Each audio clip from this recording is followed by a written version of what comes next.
Ya estamos de vuelta y el psicólogo Arturo Archila nos tiene un importante mensaje en esta emisión. Escuchemos.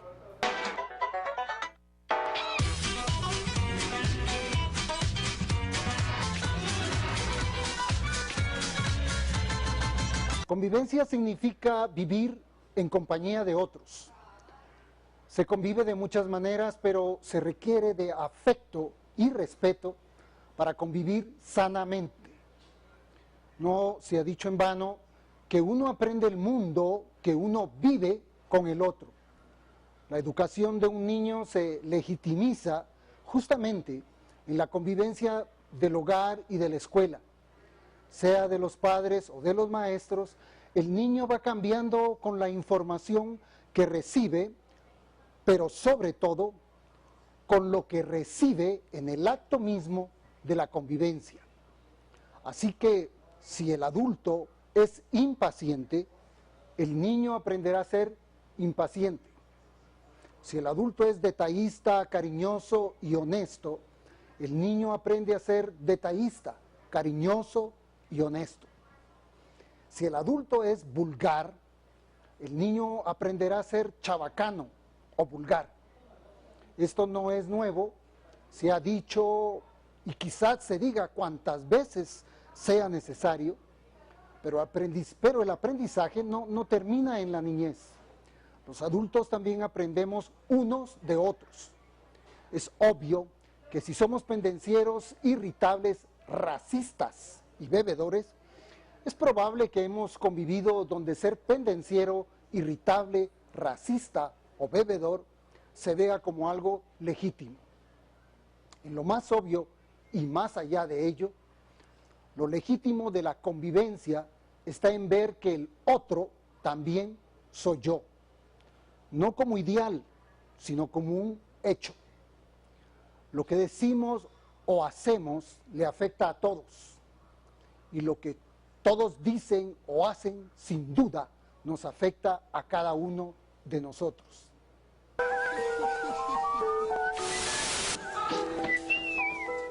Miles de opositores salieron a las calles de Caracas y otras 7 ciudades para reclamar la liberación de los presos políticos y protestar contra el gobierno por la crisis económica profunda que agobia a los venezolanos, con una inflación galopante y escasez de alimentos y otros productos básicos. Luego de varios meses sin protestas, una de las principales vías del municipio capitalino de Chacao se vio repleta de miles de opositores que atendieron una convocatoria que hizo desde la cárcel el líder opositor Leopoldo López y que fue respaldada por su partido Voluntad Popular y otras organizaciones opositoras para exigir a las autoridades la liberación de varias decenas de presos políticos y la definición de una fecha para los comicios legislativos. Vamos a un corte comercial y los dejamos ahora con nuestros compañeros de Panorama Político con una noticia y un análisis de interés. Con permiso.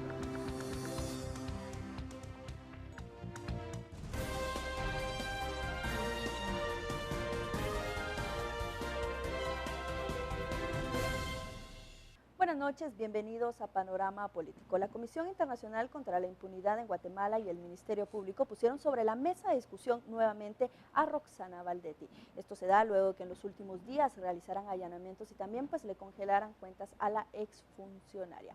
Sobre eso hablaremos esta noche. Bienvenidos sean todos. Buenas noches. Bueno, esta ley se aprueba en 2011 y es una de las herramientas más eficaces para que el Estado pueda recuperar parte de lo que ha sido defraudado en este caso o en otros casos dinero del narcotráfico, que es donde más bienes y propiedades han regresado al Estado. Hay una cosa muy interesante acá con Roxana Valdetti y es la cantidad que ella percibía por ser vicepresidenta del país, que era un sueldo aproximado de 140,000 quetzales, 136,000 y centavos, aproximando 140,000 quetzales.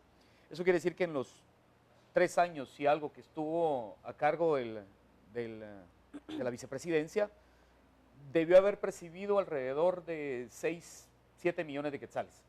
Y ese dinero es el que tiene en una sola cuenta. Es decir, no vamos a entrar en detalles decisivos, sino el tema es que tiene que probar Roxana Valdetti que todos los bienes que ella posee los adquirió con dinero lícito. Es decir, si ella hubiese ahorrado todo el dinero que percibía, hubiese tenido entre 6 y 7 millones de quetzales en el banco. Entonces, no hay manera de que Roxana Valdetti pueda probar que todas las propiedades que ella posee son producto de su sueldo.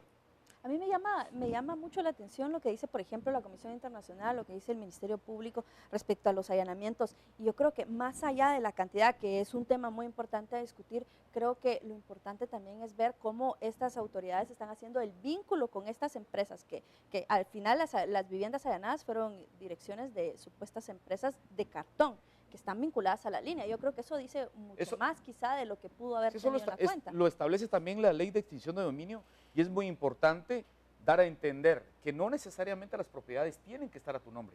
Sencillamente con el hecho de que frecuente constantemente, de que permanezca constantemente en alguna propiedad y que independientemente si es de una sociedad anónima o no, esos bienes inmuebles pueden pasar al Estado, y tampoco tiene por qué haber un proceso penal en el que tenga que haber un condenado para que esas propiedades pasen a manos del Estado. Lo importante de todo esto es que esta es la primera vez en que la ley de extinción de dominio se aplica para un caso de corrupción. De hecho, la ley que tiene su génesis en Colombia y en Sudamérica con la intención de atacar al final las ganancias de la gente, va más sobre el tema de narcotráfico, y por eso se trajo aquí a Guatemala, y hubo algún nivel de debate si convenía en materia de corrupción que existiese. Bueno, no habíamos experimentado esto, que por corrupción o por lavado de dinero pudiésemos ver que se comenzara a analizar, porque es un proceso más o menos largo en el que se le retiren los bienes, y no solo a Roxana Valdetti, si es que se llega a ese final. Un poco el mensaje de CACIF del jueves era: quítenselo a todos, del presidente para abajo, que hayan estado involucrados en temas de corrupción, que incluye también el caso de Lix con la droguería Pisa. Claro, yo siento que hay que señalar algo muy importante, y es que hasta el momento los funcionarios públicos no hacen pública su declaración patrimonial. Entonces ahí cabemos al juego de que desde el principio ellos decían, muchas personas se lo exigieron, y en estos momentos todos quieren saber qué tantas propiedades tienen ellas, porque al final de cuentas pues hay algunas publicaciones de prensa, algunos señalamientos, pero vemos ahorita con 6 millones de quetzales en una cuenta, o sea, es imposible que ella no se haya gastado algo de su salario, pues al final de cuentas todos pagan servicios, pagan gustos, pagan viajes, incluso ella lo decía que con su propio salario se había ido a un viaje a Roma. Entonces vamos al hecho de que ella tuvo que haber hecho su declaración patrimonial, y también una invitación al presidente para que también la haga pública, pues, porque si al final no tienen nada, yo creo que los funcionarios deberían de hacer pública esa declaración patrimonial. Y hablando solo del salario, pero digamos, ella cuando siempre se le preguntaba acerca de su declaración patrimonial, decía o atribuía muchas de sus propiedades, por ejemplo, a las empresas que ella tenía, a la empresa de shampoo, a la empresa de brócoli, pero ahora que se están realizando estos allanamientos, vemos que muchas de las direcciones que estaban vinculadas a ellas simplemente no existían.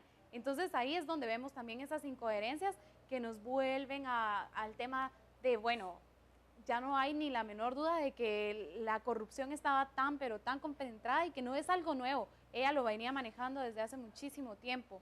Y llama también la atención que, por ejemplo, el día que precisamente se revela el hecho de que la unidad de extinción de dominio del Ministerio Público estaba realizando las investigaciones, el CACIF también venga con este mensaje, ¿verdad? De, bueno, sí, es necesario que se extingan los bienes de estas personas y que se retribuyan al Estado. Pienso que el mensaje de CACIF también ahí es un poco diciendo, bueno, nosotros queremos también como ser un poco complacientes con las cosas que se están, o queremos ir de acorde con la línea que se está manejando, y también dar el mensaje de, casi como de decir, tengo al presidente agarrado de un hilo bastante diminuto. Más bien tengo soportando al presidente, porque CACIF y la Embajada de Estados Unidos, de acuerdo con muchas fuentes que ustedes han platicado, es quien ha sostenido a esta administración de Otto Pérez, que de otra manera probablemente ya se habría ido mucho antes de lo que se estimaba. Pero creo que fuera del tema en el asunto de la declaración patrimonial, yo no creo que ese sea el problema, y alguien me puede ver raro. En efecto, muchos funcionarios y mucha gente honrada no se mete a la administración pública porque no quiere revelar su patrimonio, en el sentido de que los entornos de seguridad de los guatemaltecos no son los mejores como para que yo pueda decir, tengo una casa, tengo 3 casas, Pero tengo 15 sí, casas. estoy de acuerdo de cierta manera, pero lo que sucede es que debe haber una declaración patrimonial. Es que Primero, la declaración patrimonial existe y sí. se deposita en la Contraloría. El punto Exactamente. es que nosotros como Va y se sociedad... archiva en la Contraloría. Y se mejor archiva en la dicho. Contraloría. La primera deficiencia, la Contraloría no tiene una unidad específica para poder verificar que el patrimonio no se dispare, como que es lo que ha pasado con algunos funcionarios. Porque de verdad Y en hay este mucha caso, en gente este honrada, caso también, en empresarios particular. que no se quieren meter a la política porque exhibirse les puede representar un problema para sus familias. Pareciese una defensa un poco de lo que planteaba el vicepresidente Maldonado Aguirre, pero tiene algún nivel de lógica. Las deficiencias están en las verificaciones, en Contraloría y en la Intendencia de Verificaciones Yo creo lo Especial, para mismo. que nos puedan decir, en esto es que están gastando, esto es donde está subiendo Y un ejemplo el de eso patrimonio. es que también, por ejemplo, el exintendente de SAT, 6.2 millones de quetzales también. O sea, ¿cómo no se pudo verificar esto si también él fue un funcionario se nos ha en tan acabado, poco se tiempo? nos ha acabado ya el tiempo y yo creo que todos coincidimos en que lo importante acá fue que se avanzó en el tema de Roxana Valdetti, un tema que se había quedado rezagado ahí en esa agenda coyuntural de estos días por tanta corrupción, y creo que eso es un paso que pues vale la pena seguir discutiendo acá en Panorama Político. Los esperamos en el siguiente bloque.